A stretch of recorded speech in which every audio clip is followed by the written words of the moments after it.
इस वक्त हम मौजूद हैं गाजियाबाद की सेक्टर 23 की जामा मस्जिद में और मेरे साथ में बातचीत करने के लिए यहाँ पर कमेटी के सदस्य अब्दुल गफ्फार साहब हैं। ये मसला क्या है पूरा, कब आया था बच्चा पहली बार आपके पास? हमें नहीं मालूम वो कब से आ रहा था, क्या मामला है। लेकिन हमने रमज़ान में तो गैदरिंग इतनी होती है कि पता नहीं चलता कौन मस्जिद में आ रहा है कौन नहीं आ रहा है, लेकिन रमज़ान के बाद लिमिटेड लोग मस्जिद में आते हैं। तो उसमें देखा गया कि एक नौजवान लड़का है और नई उम्र का लड़का है, तो वो अलग चेहरा है बिल्कुल उसका, तो एकदम पहले कभी देखा नहीं। तो उस लड़के को देखने के बाद में लगा कि कोई नई फैमिली शिफ्ट हुई है शायद यहाँ पर।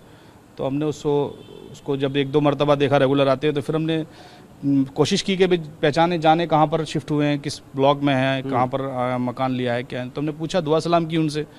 तो उस लड़के ने जब बताया कि नहीं मैं राजनगर में रहता हूँ, सेक्टर कौन सा बताया था मालूम नहीं।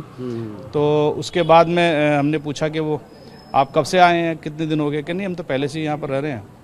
तो मैंने कहा भाई वो आपको पहले कभी देखा नहीं? कह रहे नहीं। मैंने कहा क्या नाम है आपका?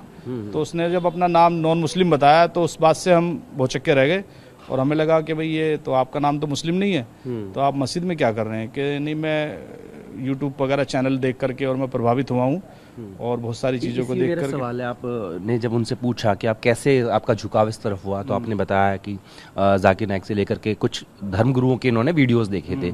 तो जाकिर का जिक्र उसने क्या कह के किया? मालूम नहीं सर, वो जाकिर नायक के बारे में है या किसी और के बारे में, कुछ ऐसे ही नाम उसने लिए थे। जाकिर का नाम लिया था? हाँ कुछ ऐसा था। अब वो कोई कहाँ से कौन से चैनल की बात कर रहा था, मुझे इतना, क्योंकि मैं यूट्यूब वगैरह में इतना इंटरेस्टेड नहीं हूँ और मुझे इतने चैनल्स की नॉलेज भी नहीं है कौन कौन से क्या है क्या नहीं है।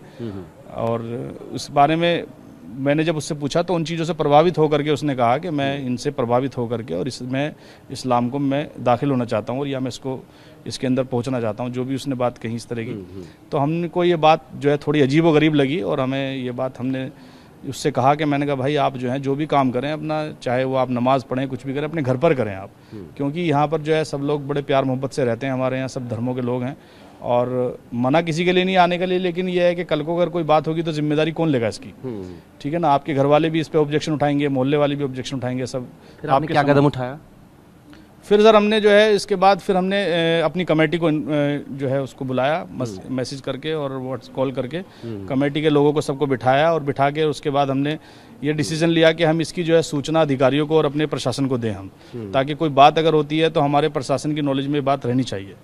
किन किन अधिकारियों से आपने बात की, कहाँ पर कंप्लेंट दी? हमने अपने जो हमारा थाना लगता है SHO साहब हैं उनको हमने एप्लीकेशन दी थी और उसके बाद वो एप्लीकेशन ACP साहब के पास भी पहुंची है जो SHO साहब ने भिजवाई थी। ये आप इसी की बात कर रहे हैं जो मेरे हाथ में है? हाँ यही एप्लीकेशन हमने 25 अप्रैल को वहाँ पर दी है थाना। इसीलिए पूछा कि ऊपर किसी का लिखा नहीं किसको जी जी नहीं, ये तो फोटो कॉपी है, जो ओरिजिनल कॉपी थी वो वहाँ पर ने जमा कर दी थी। तो पुलिस ने क्या कहा आपको, क्या आश्वासन दिया? पुलिस ने कहा कि कोई आपने तो भाई आप लोगों में से तो कोई है नहीं कोई धर्म परिवर्तन कराने वाला है, कोई ऐसी कोई बनेगा जी, हमारा किसी का रोल नहीं है, ना हमारे इमाम साहब का कोई रोल ताल्लुक है इससे, ना आवाम का कोई ताल्लुक है, ना कमेटी का कोई ताल्लुक है इससे।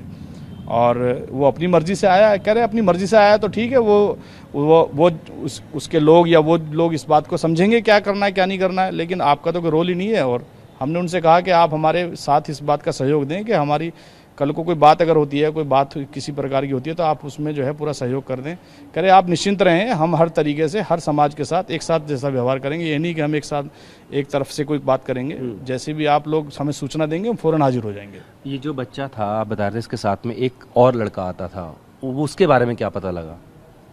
करंट की जो जिक्र कर रहे हैं, हाँ वो भी लड़का नॉन मुस्लिम है, उसको भी हमने मना कर दिया, आप यहाँ आने की ज़रूरत नहीं है आपको मस्जिद में। हमें जो भी कोई ऐसा मामला दिखता है हम बिल्कुल साफ मना कर देते हैं, क्योंकि हमें किसी के ऐसे आदमी की ज़रूरत नहीं है जो यहाँ पर आके कोई बवाल बने या कोई सांप्रदायिक बने या कोई दंगा हो, ऐसे आदमी की हमें आवश्यकता नहीं है किसी के यहाँ। ये आखिरी बार कब देखे गए थे? क्योंकि जो आपकी शिकायत है 25 अप्रैल की है। बस उसी से पहले दिखे थे, उसके बाद नज़र नहीं आए वो लोग। ये बताइए कि उनके परिवार से कोई आपसे आया, संपर्क किया? नहीं कोई नहीं आया, ना हम परिवार वालों किसी को जानते हैं, ना हमारी किसी से कोई मुलाकात हुई है, ना किसी से कोई मीटिंग हुई है हमारी, और ना किसी से वो हमें नहीं जानते, हम उन्हें नहीं जानते, कुछ कोई अननोन है सब एक दूसरे के। मेरा सवाल इसलिए था क्योंकि जो बच्चे का पिता है उन्होंने कंप्लेंट दी है, उसमें ये भी कहा है कि उस बच्चे को जब सख्ताई से पूछा गया तो उसने कहा कि अगर आप मेरे साथ ज़्यादा रोक टोक करेंगे तो मस्जिद में आके रहने लगेगा, वहाँ इमाम साहब से बात हो गई, ये दावा है उसका। देखिए, पहली बात तो यह है कि हमारी मस्जिद में कोई सोसाइटी बनी हुई नहीं है, कोई ऐसा कोई हॉस्टल बना हुआ नहीं है कोई आकर रहने लगे यहाँ पर। कोई हमारे यहाँ कोई चंदा वाला भी, कोई मदरसे वाला भी कोई आता है तो उसको भी हम लोग रात में नहीं रुकने देते हैं, क्योंकि यहाँ पर कोई किसी के लिए कोई फैसिलिटी नाम की ऐसी चीज़ नहीं है कि जिसको रोका जा सके। इमाम और मौज़िन भी सब लोग रहते हैं, ये भी विदाउट फैमिली रहते हैं अपने। इतनी किसी के यहाँ फैसिलिटी नहीं है, लिमिटेड 1-2 जगह है जो लोग रहते हैं और सोते हैं उसमें, वो लिमिटेड जगह 1 या 2 ही आदमी रह सकते हैं उसमें। कोई हमारे यहाँ कोई ऐसी जगह नहीं है, और वो अगर कह रहा है तो वो झूठ कह रहा है और वो अपनी तरफ से कुछ कह रहा है, इस बारे में हम कोई पेरेंट्स नहीं आए यहाँ पे? नहीं, कोई पेरेंट्स नहीं आए। अच्छा, उनके पिता का ये भी है कि बच्चों को बहला फुसलाकर किसी कोई ऐसी देश विरोधी गतिविधि में इस्तेमाल कर सकते हैं, तो जहनी तौर पे लगता था ऐसा हो सकता है?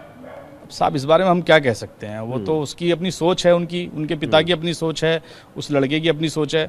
हमारे यहाँ पर जो लोग रहते हैं, हमारे यहाँ जो फैमिलीज़ हैं, सब पढ़े लिखे लोग हैं यहाँ पर, और सब गवर्नमेंट जॉब में और बिजनेसमैन लोग हैं यहाँ पर। सब एक दूसरे से बड़ी प्यार मोहब्बत, सारे समाज के साथ लोग रहते हैं मिलजुल करके, और सारे धर्मों के यहाँ धर्म स्थल है हमारे यहाँ, एक दूसरे से मिले हुए। हमारे यहाँ मस्जिद के बगल में हनुमान मंदिर है, और सारे धर्मों के लोग यहाँ मिलजुल करके रहते हैं बड़ी प्यार मोहब्बत से। ऐसा कुछ नहीं है, वो अपनी तरफ से कुछ सोच रहे हैं तो सोचें, इस बारे में हम कुछ नहीं कह सकते।